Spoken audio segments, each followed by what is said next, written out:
You can't fold a piece of paper in half more than 7 times, and that, my friends, is a fact of life.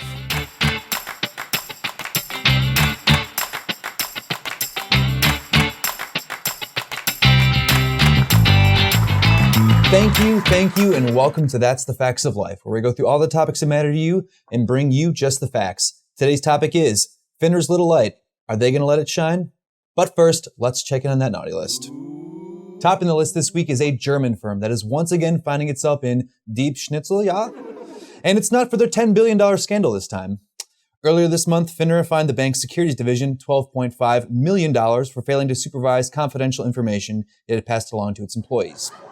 These little tidbits of information, which are called hoots or squawks, were given over internal speakers known as squawk boxes. FINRA claimed the bank failed to establish the required supervision over the employees' access to hoots or their communications with customers about the hoots and the hollers. FINRA also pointed out that the bank continually ignored warning signs such as audit findings and multiple internal warnings from its compliance department.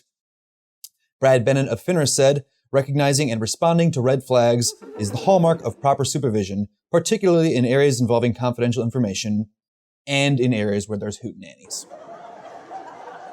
In other news, FINRA recently had a changing of the guard take place as they had a new CEO and chairman take over, and many hope that they will finally add some transparency to the mystery that is FINRA.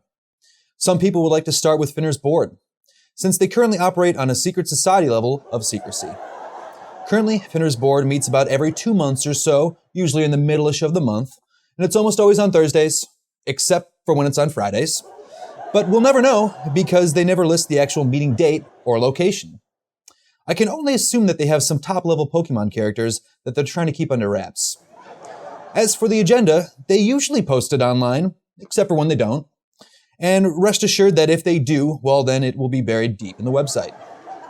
If the hush-hush wasn't enough, the board makes sure to deliberate behind closed doors. But they can assure people that the meetings produce investor protection advances, obviously. Now, compare this to the SEC, who posts on their website any upcoming meetings, along with the meeting's agenda, makes the post easy to find, and not only has most votes publicly available, but also televises the webcast. We can only hope that with the new changing of the guard, that the guards decide to leave the doors open to shed some light on their operations. Well, that'll do it for today. To learn more about industry news, check out the Compliance Digest, and don't forget to tune into an all-new episode in 2 weeks. Oh, and in case you didn't know, dreamt is the only word in the English language that ends in MT. And that, my friends, is a fact of life.